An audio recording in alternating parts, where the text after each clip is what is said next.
Good evening, everyone. Welcome to another round of sound. It's the #1 Cochran Sports Showdown. I'm Bob Pompeani. Thanks so much for joining us. We got a ton to get into. The Pirates started well on their road trip. They ended not so well and go 3-3. We'll talk about that and whether or not ONeal Cruz is on the verge of becoming sometime a big-time player. We'll talk about that. We'll also get into Sherrod Sanders. That's a big topic this weekend, but the #1 topic tonight on the #1 Cochran Sports Showdown will be the Steelers and their draft and what they did in it. Here to talk about it is your panel. Ray Fittipaldo, who covers the Steelers very well for the Post-Gazette. From the Big Ten Network Sporting News, Mr. Mike Decourcy. He's seen a lot of those Ohio State guys and Iowa guys. And then Chris Mueller from the PM team, 93.7 The Fan. So, Ray, get right into it. Your overall assessment of this draft was? I think it's an A. I mean, of course, Bob, you're going to need 3 to 5 years to analyze any NFL draft. But for the Steelers, they had a plan and they stuck to it. They were embarrassed by what happened in Baltimore.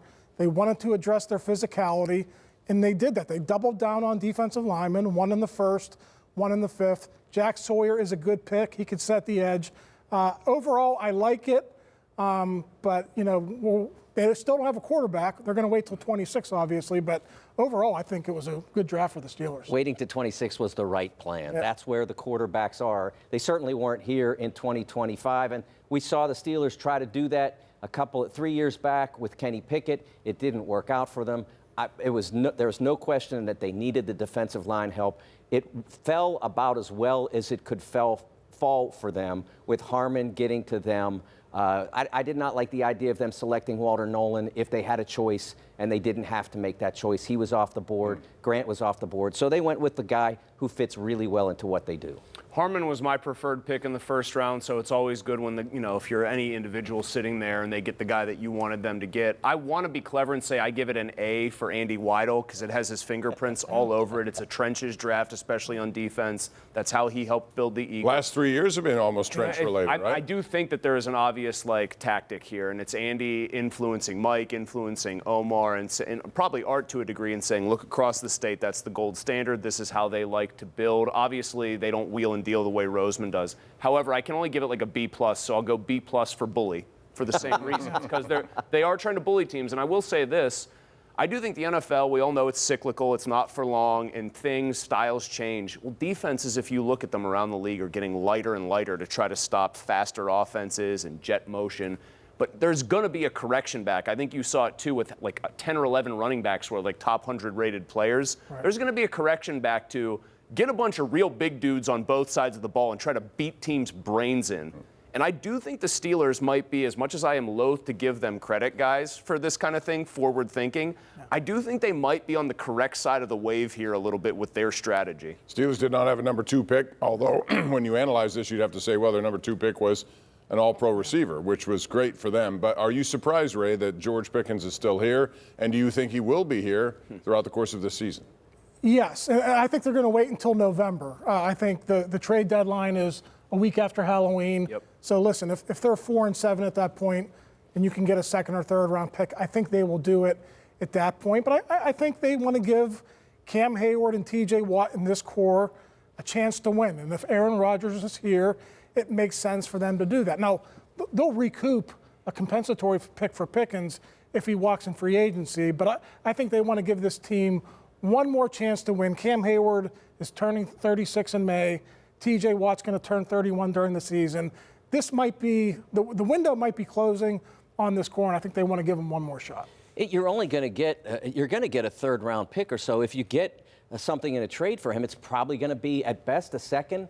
So unless he is, you need to subtract him. Unless you need to subtract him, and you will know that by November, then there's really no reason to trade him because you're going to get almost certainly something on the order of a third round pick. So I don't see the value in trading him at this point unless someone were to come along and say, hey, here's a #1 draft pick, which is about the same odds as me winning the lotto. And I think, Chris, if they had got an offer, I guarantee you they were talking about it. I think they were motivated. They didn't get anything that rose up to a second round pick. I think they were motivated to move him if the right offer presented itself, and at the risk of turning this into like compensatory pick math. Right. I know we all say third round, but it's a formula, and so it's not guaranteed they'd get that. So you have to look at multiple factors there. But There's only one thing that's different about his situation now versus the first 3 years here. And it's the only thing that gives me pause before I just get cynical and say he's going to be a lit fuse and a time bomb. DK Metcalf's bigger, stronger, faster. He could kind of bully the coaching staff. Who are you going to get to run these routes? Van Jefferson? Are you going to get Calvin Austin to take double coverage? Well, now he's got a guy across from him who's actually as big, and it actually should help as strong. It should help him, but it should also help them, because if he decides he's going to pout on any given series, they'll just say, okay, we're throwing it to Metcalf anyway. Well, like, we've got a guy now. Not just that, but I was talking to Ray before we started. Leadership by intimidation is a thing. And if DK Metcalf can't intimidate you, then you're not paying any attention at all. And so I really think that having him there, having him that close, are you going to act up with him adjacent to you? I think the odds go down.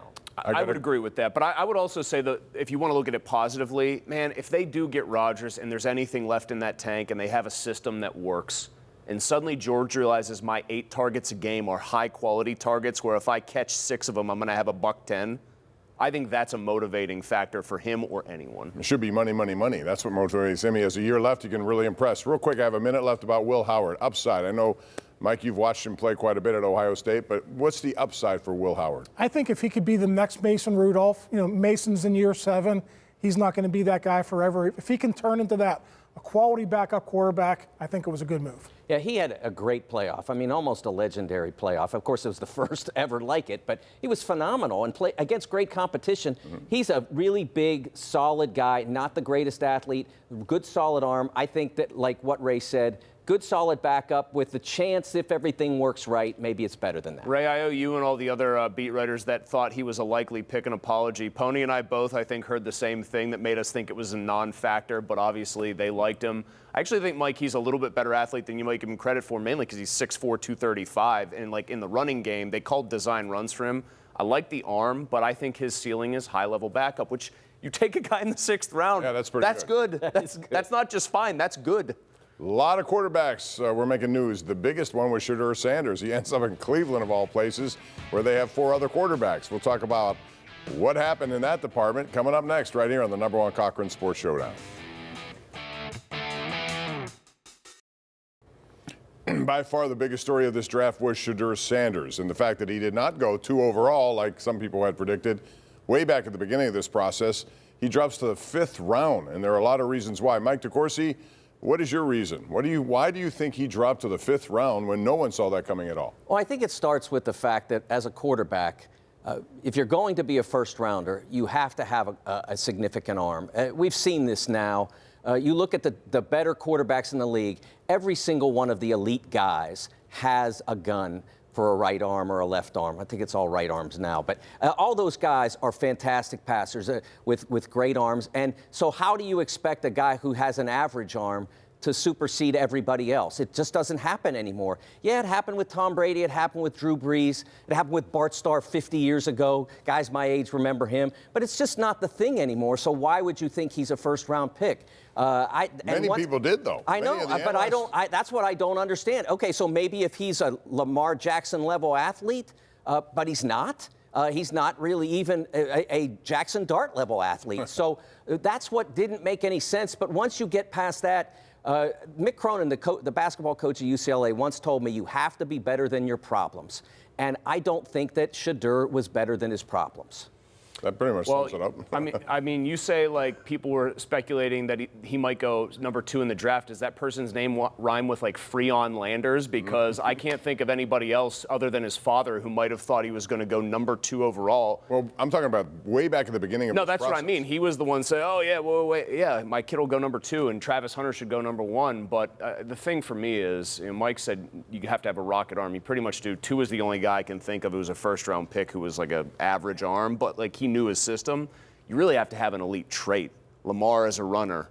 Milroe, when people talked about could somebody actually take him in the first rounds because of the running, he's an average athlete with an average arm. He is, go look at his positives and negatives. It's like looking at Kenny Pickett all over again. He's a little smaller than Kenny. That's the truth. And then this is the thing. You ask, the question was, how does he slip to the 5th when we all talked about it? It's because Deion was there. Everyone listened to what Deion said. A lot of the people in the national media apparatus are friends with Dion, who used to do that job. And instead of actually looking objectively of what his kid was capable of, they didn't want to make Dion mad, so they kind of inflated him in a weak quarterback But class. I also think he was an people in obvious, NFL didn't want to listen to Dion and he always was an demands either. obvious number 2 at best in this quarterback class, and it was a big step down from Cam Ward. And yeah, I don't think the kid necessarily hurts himself. Maybe he had a bad interview here or there, but I do think the specter of his very famous, very established father looming over your shoulder, wondering, why aren't you coaching my kid that way, the way I want you to, Ray, is something that was real. Listen, he is a typical high floor, low ceiling prospect, right? So if his peak is going to be an average level starter or a quality backup like a Will Howard, do you want to deal with his brand and his family, his father, his siblings, who are all over social media? The immense pressure to make him your starter, whether he deserves it or not. What backup in the NFL has all that? And the NFL clearly said, we don't have to deal with this. Now, the Browns did eventually because they thought there was some upside in the 5th round, but day 1, day 2 pick, that was never going to happen. It doesn't make sense for Cleveland to go after him. They have all these quarterbacks they brought in. They drafted, of all people, Dylan Gabriel, and then a round later they come. Why do you think that happened? That could not have been Stefanski or Barry's thought process. I don't think it was in the front office or the coaching apparatus. I do think it had to come from ownership. But it stopped making sense the minute they said Dylan Gabriel on the round 3 pick. If they had selected any other player at any other position and then came back in the 4th round and took Shedeur, it would have been a great pick. Wow, you can get this guy who a lot of people think is a 1st-round pick in the 4th round. How could you not do that? And instead, they undermined their own case by taking Gabriel and then coming back and doing that. It was a nonsensical pick by a team that has had, I believe the number, when I counted it up, was 39 different starting quarterbacks in the 21st century for 1 playoff win. There's dozens to go. Don't worry. They'll have plenty. They'll have to add multiple jerseys. I would love to play poker. Where did Andrew Barry go to school? Very Ivy League educated, maybe Stanford, something like that. I'd love to play poker with them. They cut to the Browns' war room as the pick is made. They were all like that. Stefanski, too. I mean, they all looked like they had been handed their walking papers. So you know Jimmy Haslam had, if not just a sole role there, a massive role in influencing that. I think Gabriel's... It didn't work the first time he did. Let me be very, I'll be very clear here, because you know it's going to be the whole, everyone's bashing Shedeur. He was my 2nd quarterback. Like, if I were making my own board, Gabriel's a huge whiff. You compound that error instead of taking a fungible player because your owner decides this is a shiny object that's what I want. Isn't it funny? The Browns have a brand too. They don't have a franchise quarterback after the whole Deshaun Watson debacle. On some levels, Bob, it does make sense. 5th round, take a shot. They got to fill that new stadium, right? If he goes in there and balls out and looks like the best quarterback there, which there's a chance he will. He has 41-year-old Joe Flacco. He has like the Spider-Man meme, Kenny Pickett. They're the same guy. And Dylan Gabriel, short guy with a good arm. He might look like the best player, at least for 1 year.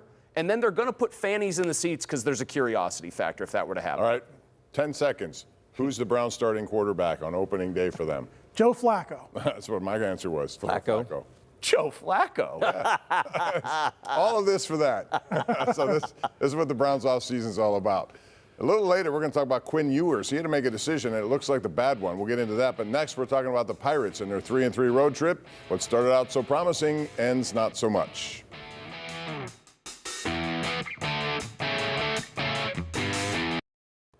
All right, the Pirates nearly swept Anaheim. They didn't. They go 2-1. They started with a big Paul Skeens win in L.A. against the Dodgers, and then they lose 2 in a row, giving up lots of runs. Chris, the one good thing about this, it seems to me, is they finally figured out a lineup that works.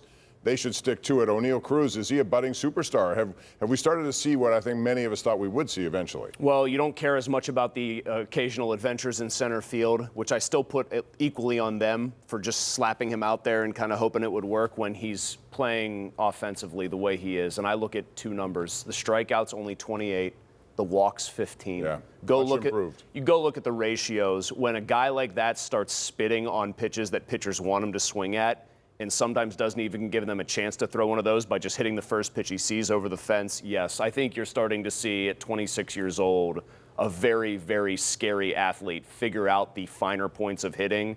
That should terrify everybody that has to pitch to him because he looks like a menace. He looks locked in beyond anything we've ever seen.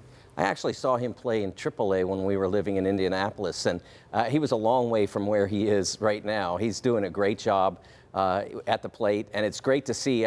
More and more baseball players, I think, are starting to get the idea that swinging everything for the fences is not going to be a successful approach. Hit the ball where the defenders aren't.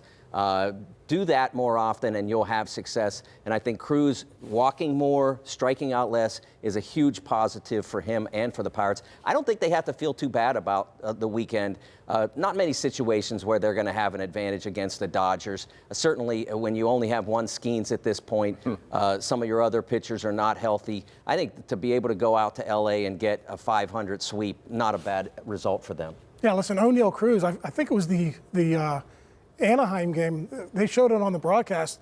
His home run was 6 inches outside of the strike zone. He just went out and got it. That's the type, when you're a bad ball hitter, now there are some bad swings and misses there as well. You'll watch him look bad once in a while. But when a pitcher can throw it 6 inches out of the strike zone and you can still reach it and hit for the power he does, it's something special. The ball he hit to dead center in Anaheim is one of the funniest things. 434. Yeah. 434, and that thing was closer to 534. I don't know what tape measure they're using. It probably ran out of feet, but the ball ended up looking. It looked like it was on a miniature golf course because of that green turf they have, like running towards the clown's mouth. By the time it came down, I mean, if you just harness that and build your lineup around that, do you know how much pressure that takes off of the rest of that very mediocre lineup?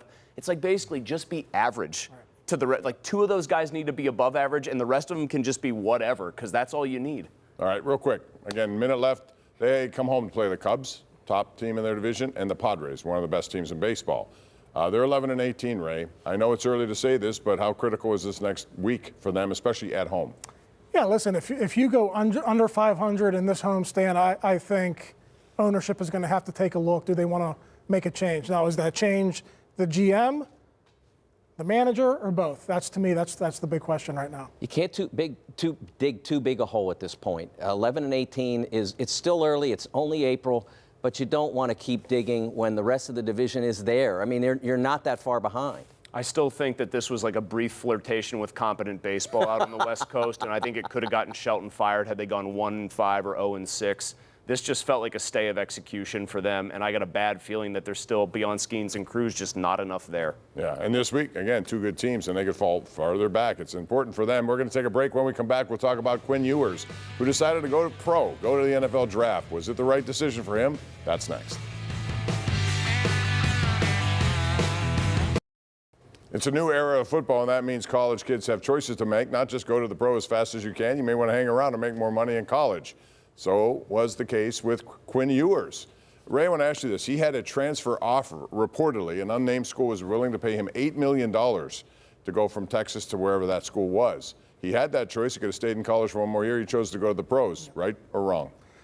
He either got bad advice or he just wanted to get on with his professional life. This is a guy who already transferred once. He didn't want to deal with staying at Texas because Arch Manning is behind him. But, Bob, if you use the end of the first round as a cutoff, okay? So if you're a second-round pick and you're a quarterback, you are going to make anywhere between $6 and $9 million over 4 years. He had one chance to make $8 million in 1 year. So that just tells me bad advice from an agent, or he just wanted to get on with his life's work. One of the things that I think about in education that needs to be taught more and better, both at the high school and college level, is financial literacy. And clearly Quinn got none of those classes, because if somebody offers you $8 million and the next level is not offering anywhere near that, you take the $8 million. No matter, as long as they're only asking you to do things that you would otherwise ordinarily do, which is play quarterback, yeah, take the money. It's absurd that he would try to go to the NFL when it was clear that the market was not that accepting to him. It's not like he was being told he was going to be a first-round pick. It's an awful decision. I feel bad for him, but you've got to take the money in that situation. Be the big man on campus for $8 million, or watch as you plummet in the NFL draft and have very little chance of making. Oh, that scale is really tough to balance. He made a horrible decision and got terrible advice. He probably doesn't even know APR and APY, Mike. You're right. $8 million, like the $8 million thing, I'm flipping and I'm joking, but like that is a ton of money. Like Yes. that is set Plus, yourself for life money He if could you have wanted gone to the draft next year, and who knows what his Maybe play you have would, if it like would Joe be Burrow better. was not the Right. number 1 overall pick Kenny before he Pickett. balled out at LSU. Wherever that's Kenny Pickett gets the extra year because of COVID, becomes a first-round pick. It's the only scenario in which he would become a first-round pick. So who knows if Quinn's able If to it do was that. a school that was like decent talent-wise, and if they had $8 million reportedly to throw at him, they probably had talent too. You have a big bounce-back year, and some of the things that scouts were looking at saying, well, we can't draft this kid, might go away. Yeah. We should point out 2026 and 2027, excellent quarterback classes. He probably didn't want to deal with that either. On paper, though, because some of those guys could get $8 million offers. Plus, he to stay becomes in better school. just by one more year, I think. All right, that's an interesting topic, and it won't go away. Something else won't go away is great deals from number 1 Cochran, and spring is in the air, and adventure is calling, so gear up with a new ride from number 1 Cochran Subaru. Choose from hundreds of sedans, hatchbacks, and SUVs. Then take advantage of sign and drive leases on every new vehicle in stock. Or you could find great financing offers if you're looking to buy instead. For added peace of mind, you will even honor any current competitive price. That's what they do at number 1 Cochran. So get your adventure going. Number 1 Cochran Subaru, Monroeville or Butler County.